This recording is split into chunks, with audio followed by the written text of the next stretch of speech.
дар Федератсияи Россия кам нестанд муҳоҷирони тоҷике ки бо муваффақиятҳои зиёде ноил гардиданд. Бахтибек Бердов яке аз садҳо ҳазор тоҷикистониест ки аллакай чандин ҷоизаву ифтихорнома ва унвонҳоро ба даст овардааст. Техник, технолог, устои омӯзиши истеҳсолӣ ва мураббии тарбияи ҷисмонӣ, ҷонишини директори муассисаи давлатии ибтидоии омӯзишгоҳи касбӣ, барандаи озмуни муаллими сол дар соли 2003, хатмкардаи донишгоҳи давлатии омӯзгории Федератсияи Россия ва Академияи хизмати давлатии Шимолу Ҷануб дар Федератсияи Россия, чемпиони Аврупо, барандаи ҷоизаи чемпиони собиқ Иттиҳоди Шӯравӣ ва чемпиони чоркаратаи шаҳри Санкт-Петербург, ғолиби чандкаратаи мусобиқоти байналмилалӣ оид ба якҳарбаҳои шарқӣ. ин ҳама номгӯи дастовардҳоест ки Бахтибек Бердов онро бо талошҳои зиёда дар давоми умри худ ба даст овардааст.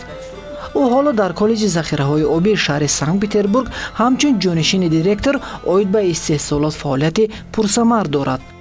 баъди хатм кардани мактаби олӣ университети омӯзгорӣ ба номи Герцен шаҳри Санкт-Петербург ҳамчун аввал чун муолим, баъд олӣ чун муовини директор кор мекунем.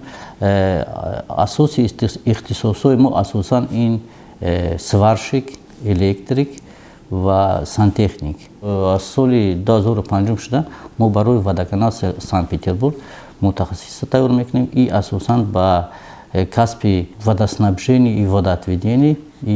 имрӯз ҳам касб бисёр дар кора барои шаҳр, чунки шаҳри Санкт-Петербург даруни обай ва бисёр зарур аст ки ин касбҳо бояд мо тайёр кунем ва барои водоканал ин зарур аст. Махтибек Худайбердиевич, я могу сказать, что знаю его с юности, очень давно. Бахтибек Бердовро ман аз замони ҷавон буданаш мешиносам. Тавре ки худи Бахтибек пайваста мегӯяд, чӣ гуна як ҷавоне ки аз кишварҳои дур омадааст ба чунин камёбиҳо шарафманд шавад. Ман фикр мекунам ки тамоми муваффақиятҳо аз худи ӯ вобастагӣ дошт ва ҳоло ба зинаҳои хеле баланд расида миёни шахсони воломақом соҳиби эҳтироми хосае аст. То есть ему не так много помогали. Ман намедонам ки ба ӯ касе кӯмак кард ва ё бо дастгирии нафаре ба чунин муваффақиятҳо ноил гардид.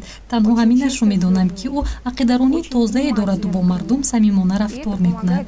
Маҳз ҳамин хусусиятҳои ӯст ки вайро пайваста ба зинаҳои боло мебарад. Его личные качества подталкивают его вперед. талоши пайваста барои ҷорӣ намудани навовариҳо дар кор, фаъолияти садоқатмандона боис гардид ки Бахтибек соли 2006 соҳиби нишони сарисинагии корманди фахрии маълумоти ибтидоии касбии Федератсияи Россия гардида, ҳамчун вакили шӯрои коммуналии мудофиа дар минтақаи Ульянкаи шаҳри Санкт-Петербург интихоб шавад. Узвият дар шӯрои машваратии ҷамъиятии хадамоти федералии муҳоҷирати Россия тавонист Бахтибек Бердовро миёни муҳоҷирони корӣ соҳиб эҳтиром гардонад. зеро бо пешниҳоди чандин мавзӯоти ҳалталаби муҳоҷирон ӯ тавонист барои рафъи душвориҳои буду боши ҳамватанонаш дар Россия талош кунад.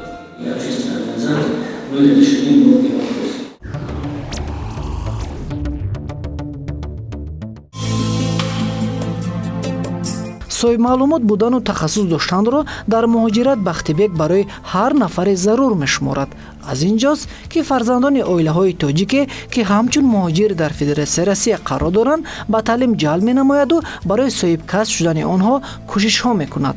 мо ана 3 сол пеш шуда хай ба як хулоса омадем ки чунки дар бачаҳои мо бисёр ҷада кор мекунанд, хай стройкавуда кор мекунанд ва бисёр оилаҳошон кӯдакош қати мебиёнд ва кӯдако дар мактаб мехонанд ва ба як хулоса омадем ки бояд кӯдакои мо касб гиранд ва ай 3 сол пеш шуда мо бачаҳоро ана ба мактаб дохил кардем дар коллеҷи мо. имрӯз дар коллеҷ 35 та талаба ай Тоҷикистон мехонанд. хай асосан оно баъди синфи 9, баъди синфи 11 ҳар хел касбҳода мехонанд. У нас каждый год в набор достаточно большое количество учащихся из Таджикистана. Масола шумораи зиёди ҷавонон аз ҷумҳурии Тоҷикистон барои таҳсил ба коллеҷи мо меоянд. Мо бо онҳо одат кардем ва онҳо низ бо мо унс гирифтанд. қариб ҳама насли наврас як хел аст. яке хубтар таҳсил мекунаду дигаре ғайриқаноатбахш. аммо донишҷӯёни тоҷик аз дигар донишҷӯёни кишварҳо бо кӯшишу талошҳои худ фарқ мекунанд. хусусияти ҳар як донишҷӯ аз оилаашон сарчашма мегирад. Донишҷӯёни тоҷик талош мекунанд аз ҳамсабақонашон ва аз атрофиён дида пешсафтар бошанд. муваффақ буданро дӯст медоранд ва барои он пайваста талош мекунанд.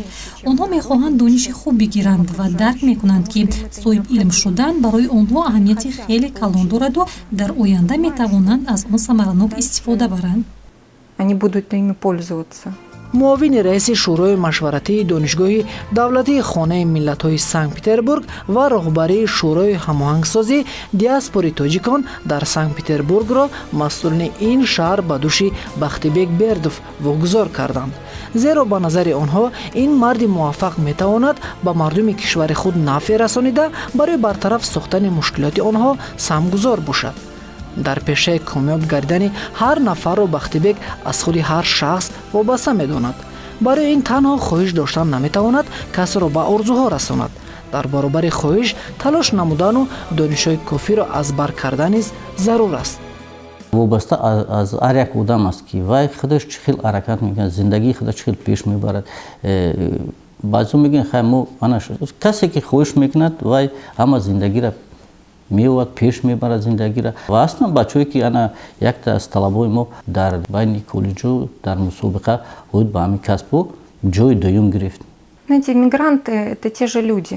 муҳоҷирон на онҳо агарчи аз кадом минтақае набошанд мисли мо як шахсе ҳастанд ки мехоҳанд дар пешрафти ҷомеа нақши босазо гузоранд.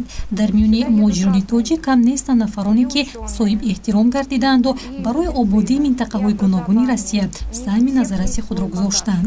яке аз чунин нафарон Бахтибек Бердов аст ки фаъолияташро хело ҳам хуб ва муваффақона дар шаҳри санкт петербурги вилояти Ленингради Федератсияи Россия ба роҳ мондааст. шахсан ман ба ӯ муваффақияти беназир ва парвози баландтареро хоҳонам.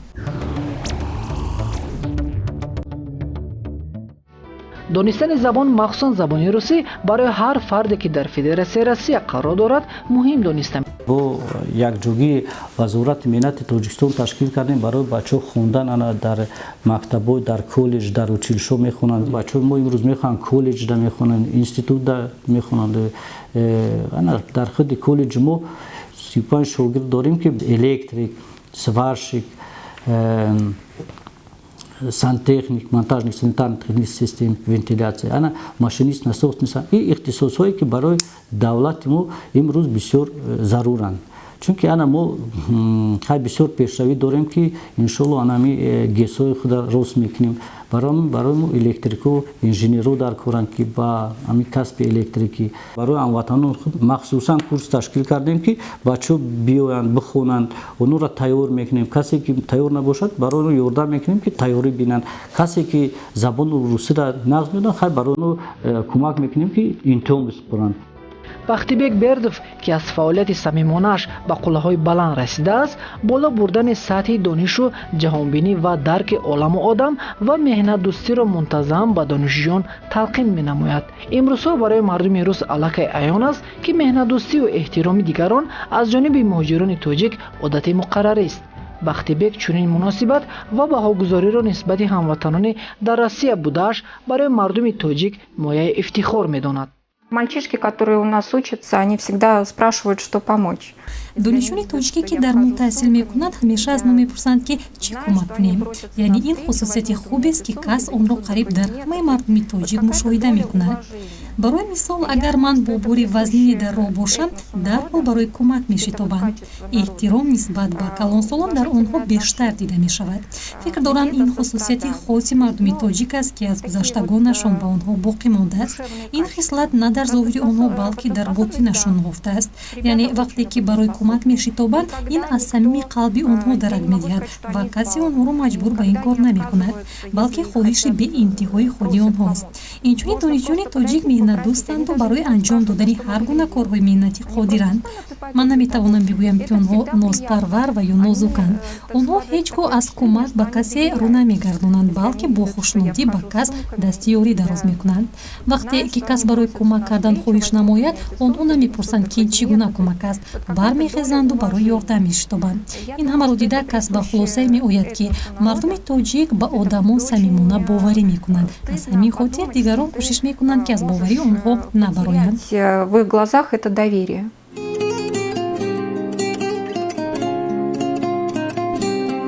бахтибек бердов сарфи назар аз ҳама дастоварди доштааш ба талошҳои пайвастаи худ нуқта нагузошта дар оянда низ онро идома доданист. мақсад он аст ки ба дастоварди бештаре ноил гардад. бо ин амалаш ӯ мехоҳад ба шаҳрвандони Россия собит созад ки на танҳо ӯ балки ҳар тоҷикистоние ба монанди ӯ мардуми меҳнатдӯст асту пурталош. зеро ин мардум дар сафҳаҳои таъриху адабиёти худ чӣ чеҳраҳоеро аз қарни ҳазораҳои гузашта то ба имрӯз ҳифз кардаасту адабу хиради онҳоро пос медорад.